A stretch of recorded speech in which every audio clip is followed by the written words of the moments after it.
the final moments before his breath departed, a man whose heart had been shattered into 1,000 fragments performed one last act that would echo through eternity. His hands, trembling with the weight of approaching death, reached not for vengeance, not for justice, but for mercy.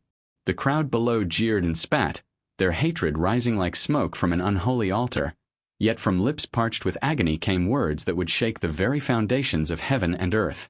What power could transform a heart so broken that it bled not only blood but forgiveness itself? This is not merely a story of suffering. This is the account of love's final, impossible victory over every force that sought to destroy it. Consider journeying with us through this sacred narrative, and if these ancient truths speak to the deepest places of your soul, subscribe to continue exploring the mysteries that bridge heaven and earth. The sun rose over Jerusalem on that morning as it had for countless generations, casting golden light across the limestone walls of the holy city. The streets bustled with the usual commerce of Passover week. Pilgrims from distant lands filled the courts of the temple. The air carried the scent of roasting lamb, the sound of psalms, the rhythm of a nation remembering its deliverance from bondage. Yet beneath this familiar tapestry of sacred ritual, something unprecedented was unfolding.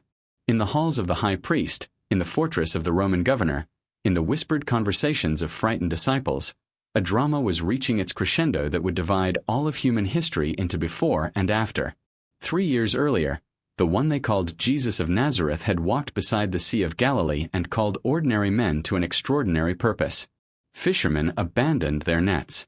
Tax collectors left their tables. The sick rose from their mats. The blind opened their eyes to a world they had never seen. His words carried an authority that made the learned scribes tremble and the broken-hearted leap with unexpected joy. He spoke of a kingdom not built with hands, a reign established not through the sword but through sacrifice, not through power but through the mysterious alchemy of suffering transformed into redemption.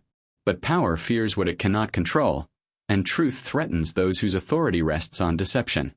The religious leaders watched this carpenter's son with growing alarm as crowds followed him, as miracles multiplied, as his teachings exposed the hollow core of their ceremonial righteousness. They had built kingdoms of ritual without relationship, law without love, sacrifice without surrender. And here walked one who claimed not to abolish the law but to fulfill it, not to destroy the prophets but to embody every word they had spoken across centuries of longing and expectation. The betrayal came not from enemies but from the inner circle itself. Judas Iscariot, keeper of the common purse, treasurer of the small band of followers, carried within his chest a heart slowly poisoned by disappointment and greed. He had imagined a different kind of kingdom, one established through political revolution rather than spiritual transformation. When Jesus spoke of drinking cups of suffering and bearing crosses, Judas heard the death of his ambitions. For 30 pieces of silver, the price of a common slave, he agreed to identify his master with a kiss in a garden where olive trees had witnessed prayers too agonizing for words. The night pressed down heavy and dark in Gethsemane. While his closest companions slept, unable to watch with him even 1 hour, Jesus wrestled with a destiny that would require him to drink a cup filled with the accumulated sins, sorrows, and sufferings of all humanity. His sweat fell like drops of blood upon the earth as he prayed words that revealed the deepest mystery of the divine nature. Not my will, but yours be done. Here was the eternal Word made flesh, the one through whom all things were created, as John chapter 1 verses 1 through 3 declares, submitting himself to a Father's purpose even when that purpose led through the valley of death's darkest shadow. The arrest came with torches and swords, with temple guards and Roman soldiers, with the clatter of armor and the confusion of sudden violence. Peter, impulsive and passionate, drew his blade and struck, severing the ear of the high priest's servant. But Jesus, even in the moment of his capture, even as the noose of injustice tightened around him, reached out and healed the wound his defender had inflicted. Touch not the enemy with the sword, for those who live by violence shall perish by violence. Every detail spoke of a kingdom operating by laws that inverted every human assumption about power, victory, and triumph. The trials that followed were mockeries of justice, theatrical performances staged to give legal veneer to predetermined conclusions. Before Annas, before Caiaphas, before the Sanhedrin assembled in violation of their own procedures, Jesus stood accused of blasphemy for claiming equality with God. Yet here was the profound irony that escaped his accusers. As the Gospel of John chapter 10 verse 30 records, when he declared that he and the Father were one, he spoke not arrogance but identity, not presumption but reality. They sought false witnesses, contradictory testimonies, any thread of accusation they could weave into a rope sufficient for execution. When they demanded he answer the charge of being the Christ, the Son of God, he responded with words that sealed his fate. "You have said so. And you will see the Son of Man seated at the right hand of power and coming on the clouds of heaven." The religious court condemned him, but they lacked authority to execute. For this they needed Rome, needed Pontius Pilate, the prefect who ruled Judea with an iron hand gloved in diplomatic pragmatism. Pilate, that curious figure who recognized innocence yet lacked courage to defend it, who washed his hands of responsibility yet signed the execution order, who declared Jesus guiltless 3 times yet surrendered him to crucifixion. The charges shifted now from religious to political. This man claims to be a king, they insisted. He threatens Caesar's authority. He stirs up the people.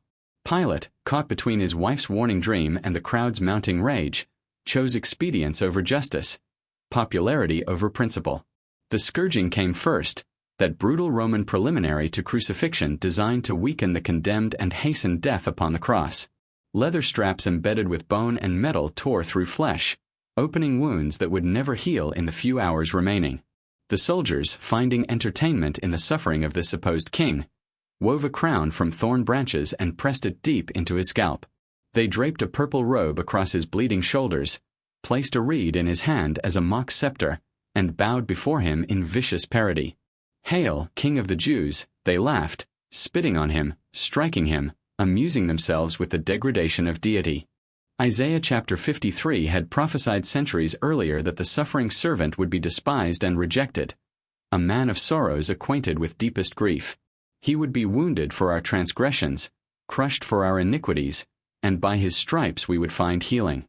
Every lash of the whip, every blow of mockery, every stripe that opened his flesh, was absorbing the punishment that justice demanded for sins he never committed. The innocent bearing the guilt of the guilty. The Holy One becoming sin itself so that sinners might become holy. This was the great exchange, the cosmic transaction that would reconcile a holy God to a fallen humanity. They led him through Jerusalem's streets bearing the heavy wooden beam of his own execution.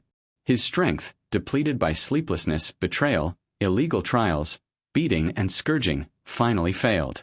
Simon of Cyrene, pulled from the crowd, found himself conscripted to carry the cross of another. Perhaps he resented this intrusion into his day.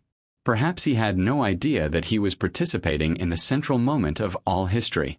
Behind Jesus walked a crowd of weeping women, mourning the fate of this prophet who had spoken with such authority and compassion. He turned to them with words that looked beyond his own suffering to the judgment that would fall upon the city in a single generation. "Daughters of Jerusalem, do not weep for me. Weep for yourselves and for your children." Golgotha, the place of the skull.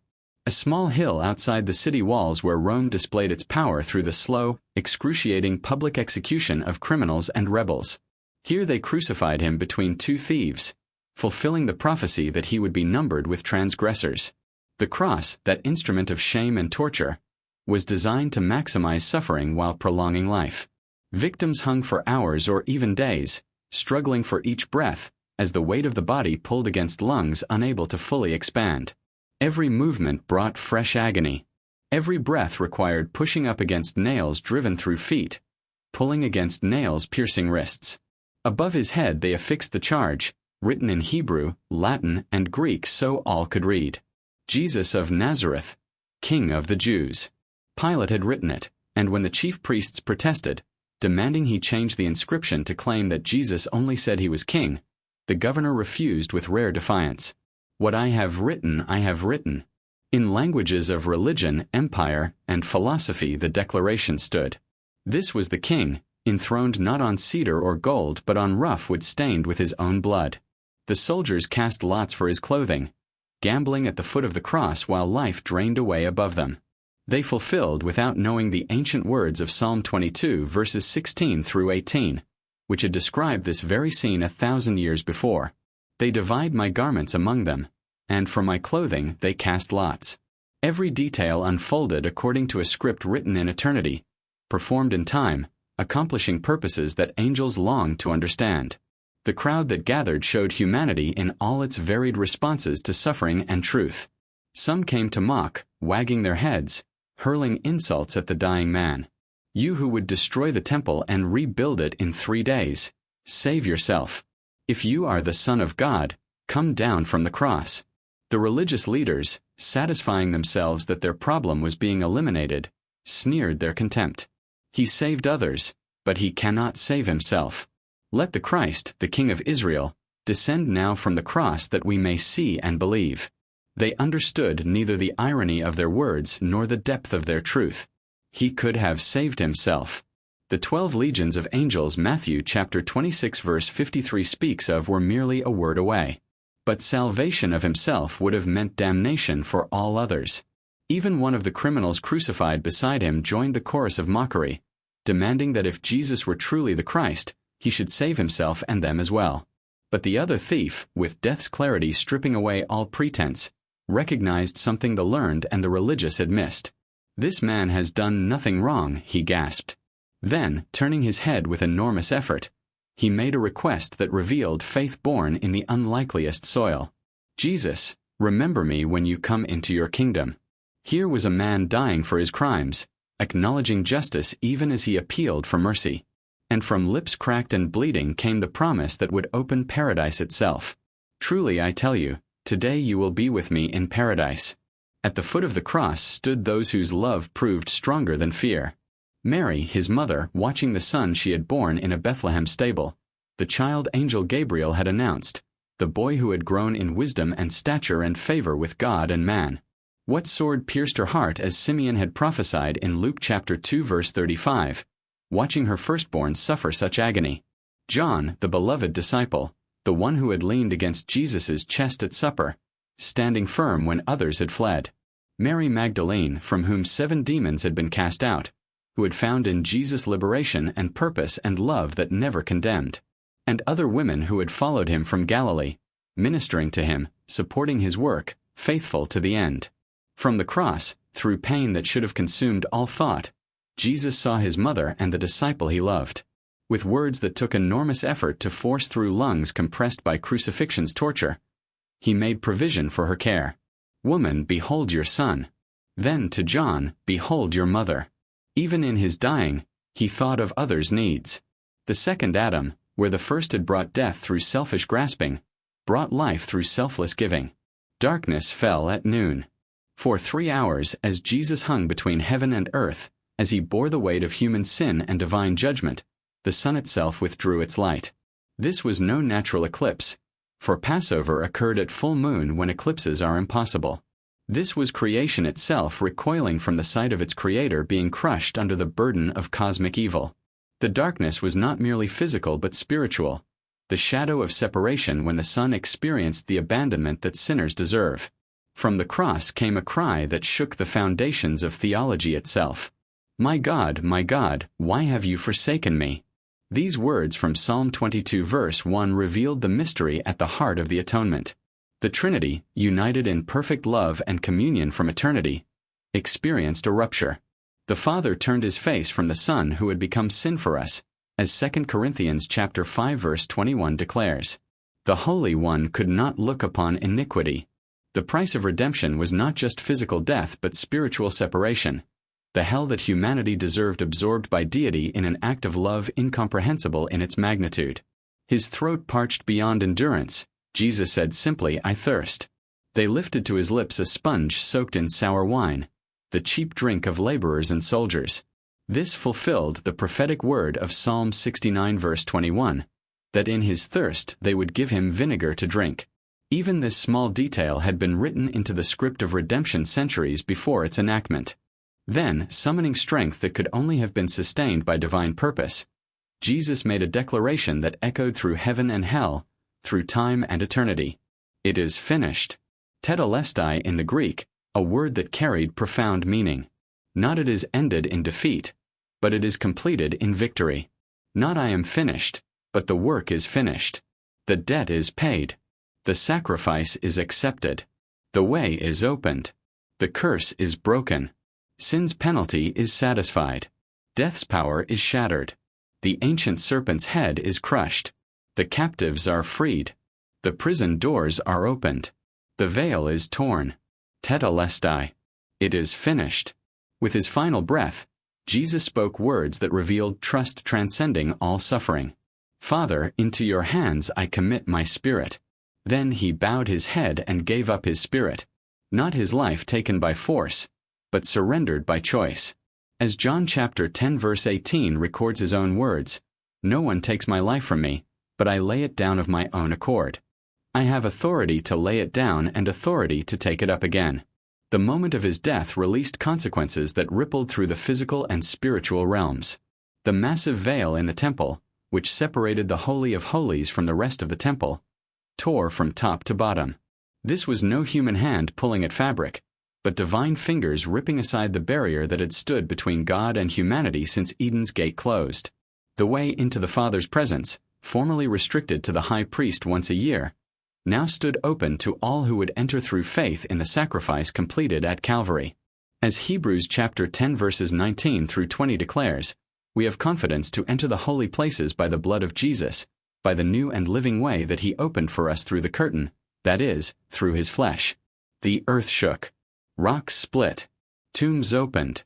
The centurion who had supervised countless executions, who had witnessed every manner of death, who knew courage and cowardice, defiance and despair, stood at the foot of the cross and made a confession that reversed his allegiance.